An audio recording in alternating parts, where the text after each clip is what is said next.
प्यारे बच्चों, ये जो चैप्टर हमारा चल रहा था केंद्रीय प्रवृत्ति के माप, लगभग आधे से ज़्यादा हम पढ़ चुके हैं, फिर भी थोड़ा बहुत देखेंगे।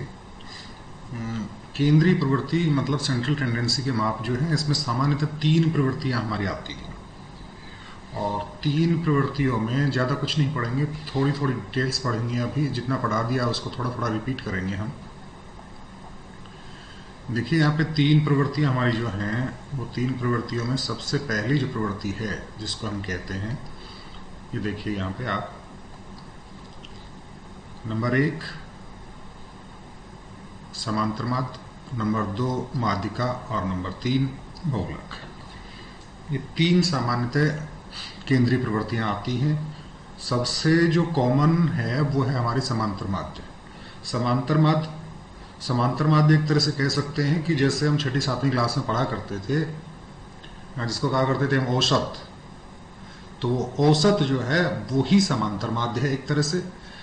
स्टैटिक्स का थोड़ा सा विस्तृत रूप समांतर माध्य कह सकते हैं। विभिन्न प्रकार की संख्याएं जो होंगी, मान लीजिए 1 संख्या, 2 संख्या, 3 संख्या, 4 संख्या या इससे ज्यादा संख्याएं जो हैं, वो अगर एक सिंपल उदाहरण लेके हम चलेंगे तो समांतर माध्य जो है वो सारी संख्याओं का जोड़ होगा और जितनी संख्याएं होंगी उसका हम भाग दे देंगे।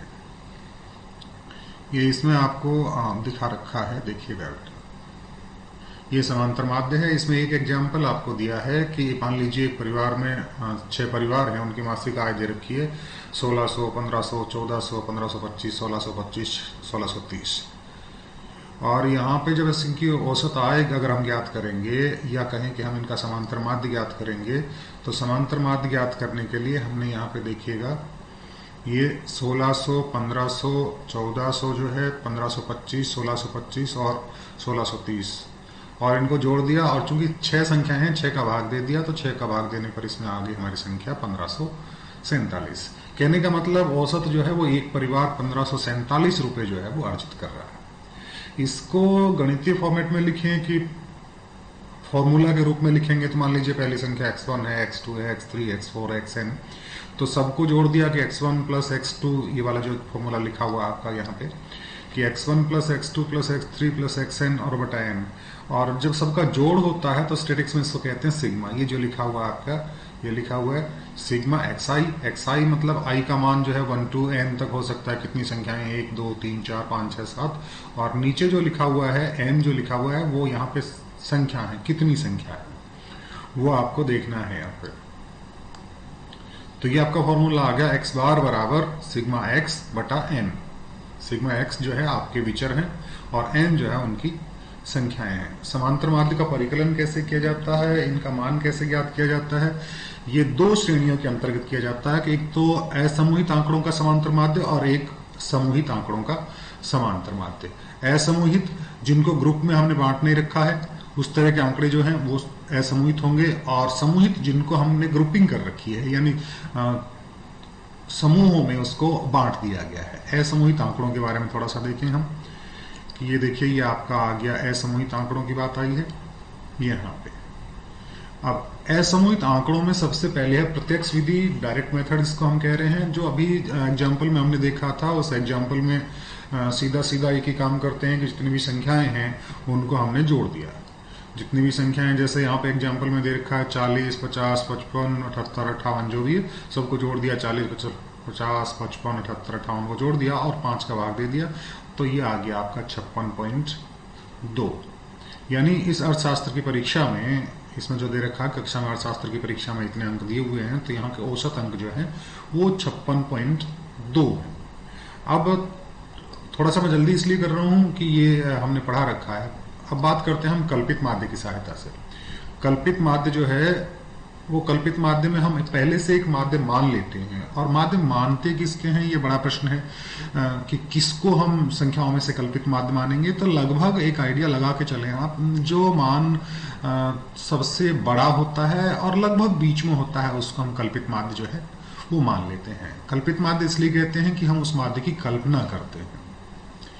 और बस ध्यान रखना है कि बड़ा मान लेंगे। तो यहाँ पे जैसे हमने एक फॉर्मूला इसका लिया है, इसमें से फॉर्मूले में जो है आगे बताऊंगा मैं, ये जो है ए लिखेंगे हम कल्पित माध्य को, जो माध्य हम मानेंगे वो ए लिखेंगे। एक्स का मान हमारे व्यष्टिगत परीक्षण या जो मान हमारे विचर जो है वो व्यष्टिगत परीक्षण है, और एन जो यहाँ पे आएगा वो हमारे परीक्षणों की कुल संख्या की भी कितनी संख्याएं हमने ली हैं।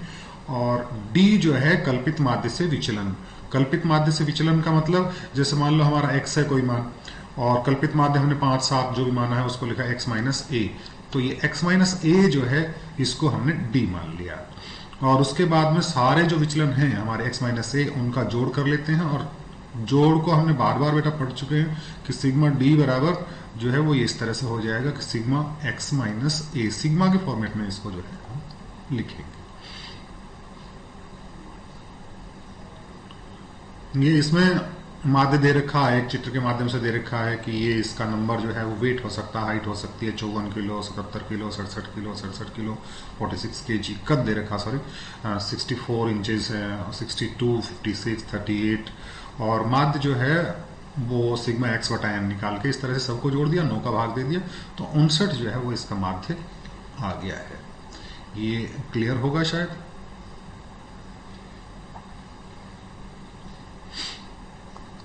नेक्स्ट पेज पे चलेंगे।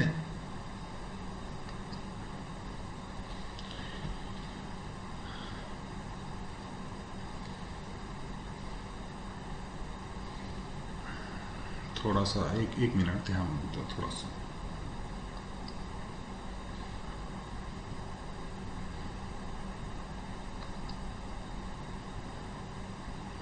ये जो था पेज यहाँ पे हमने ये लिया था इसको, और उसके बाद इसका अगला पेज जो लेंगे हम,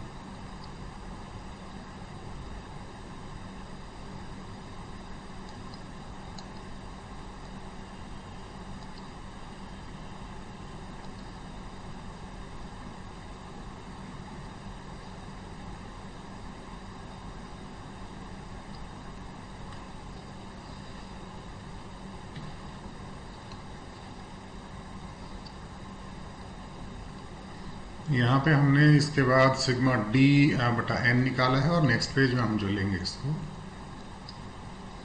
ये लिया, इसको थोड़ा सा जूम कर देता हूँ, एक मिनट।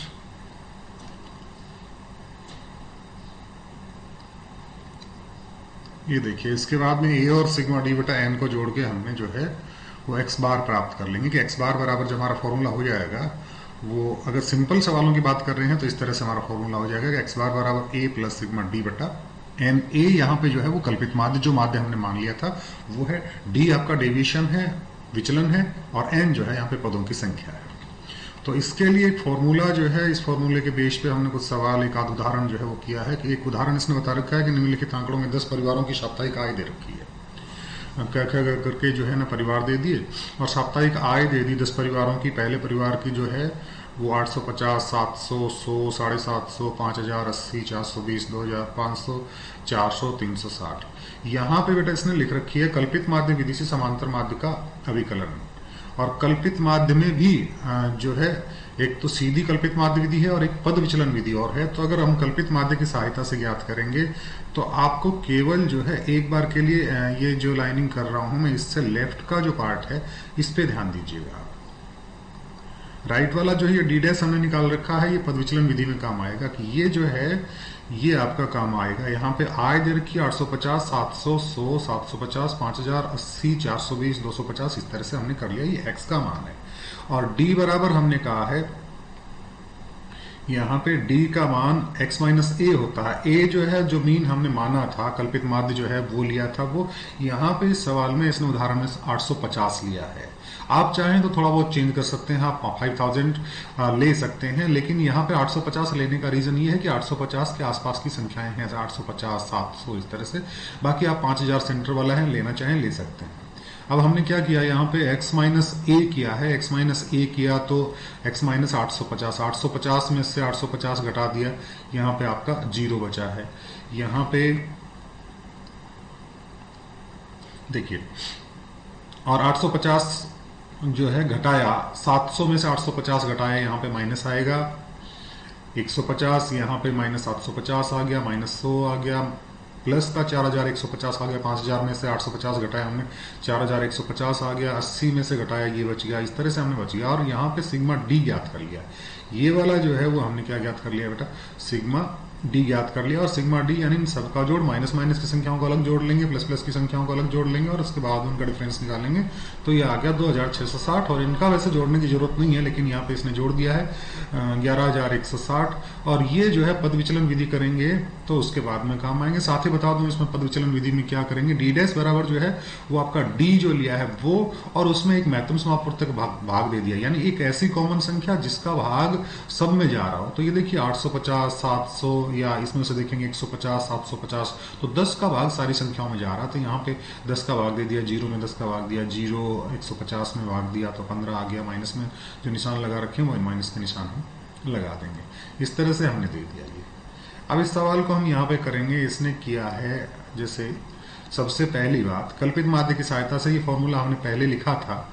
ये फॉर्मूला जब हमने लिखा था तो इस फॉर्मूले में हमने किया था कि एक्स बार बराबर, ये वाला फॉर्मूला, एक्स बार बराबर ए प्लस डी बटा एन लिखें, या सिग्मा डी बटा सिग्मा एन लिखें, या एफ लिखें, जो भी है 850, और प्लस डी का मान उधर जो हमने देखा था, एक बार के देखिएगा, यहाँ पे लास्ट में देखिए डी जो है वो आया था आपका सिग्मा डी, इसको हम कहें 2660। ये देखिए बेटा यहाँ पे 2660 और इसमें 10 का भाग दे दिया। तो ये आंसर जो है आपको इसको सॉल्व करेंगे तो आपका सवाल में ये आ गया 1116 रुपये। ये बात आ गई आपकी कल्पित माध्य की सहायता से। और कल्पित माध्य का ही एक तरीका है पद विचलन विधि। पद विचलन विधि में मैंने जैसा बताया था आपको, डी डैश वाला जो है ना, ये क्वेश्चन काम में आएगा। डी डैश बराबर डी बटा सी, सी मतलब एक समापवर्तक ज्ञात कर लिया हमने। समापवर्तक का मतलब जिसका भाग सब में जा रहा है, तो वो यहाँ पे दे दिया हमने, 10 का भाग दिया था। और यहाँ पे हमारा फॉर्मूला जो है वो एक्स बार बराबर ए प्लस सिग्मा डी डैश बटा एन, और यहाँ पे जो समापवर्तक का भाग दिया था वो यहाँ पे गुणा कर देंगे हम। सी जो है समापवर्तक लिया, एन परीक्षणों की कुल संख्या है, ए कल्पित माध्य। तो यहाँ पे एक्स बार बराबर ले लिया 850, जो ऑप्शन जो किया था हमने वो, और प्लस 266। यहाँ पे सिग्मा डी डैश का मान देखिए बेटा, यहाँ पे जो दे दिया हुआ है वो 266 है, और बटा 10 आ गया। 10 मतलब ये संख्याएं हैं 10, और गुणा जो है वो सी का मान, और इसमें भी 1116 आ गया। ये तो बात आ गया असमूहित आंकड़ों की बात कर रहे थे। और अब जो बात करते हैं यहाँ पे जो आया है हमारा समूहित आंकड़ों के लिए। समूहित आंकड़ों का मतलब एक तरह से ये कह सकते हैं कि जिन आंकड़ों को हमने ग्रुपिंग कर दी है या समूह के माध्यम से जो है वो कर दिया है, ये दिमाग में रखेंगे। नेक्स्ट पेज पे आपका आए चलेंगे हम एक बार के लिए।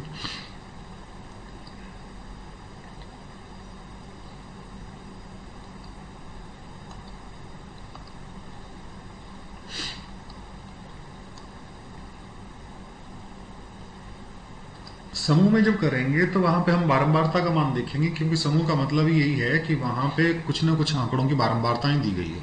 और यहाँ पे अगर सिंपल सवाल की बात करेंगे तो हमारा जो माध्य प्राप्त होगा वो इस फॉर्मूला से प्राप्त होगा कि एक्स बार बराबर सिग्मा एफ एक्स बटा सिग्मा एफ। यहाँ पे एफ लिखा हुआ है, आप जो है वो इस तरह से लिख सकते हैं, सिग्मा एफ एक्स और बटा सिग्मा एफ। ये जो है वो आप यहाँ पे लिख सकते हैं सिग्मा एफ एक्स, एफ और एक्स का गुणा करके उन सबका जोड़ है। सिग्मा एफ जो है बारंबारताओं का, ये मिसप्रिंट यहाँ पे बेटा दिया हुआ है, तो आप इसको जो है ना सिग्मा एफ के तौर पे लिख लीजिएगा, बारंबारताओं का योग है। एक एग्जाम्पल के तौर पे जो है ना यहाँ पे इसने ऐसे बताया है कि एक उदाहरण आपको दिया है कि एक आवासीय कॉलोनी भूखंड में 3 आकारों के मिलते हैं।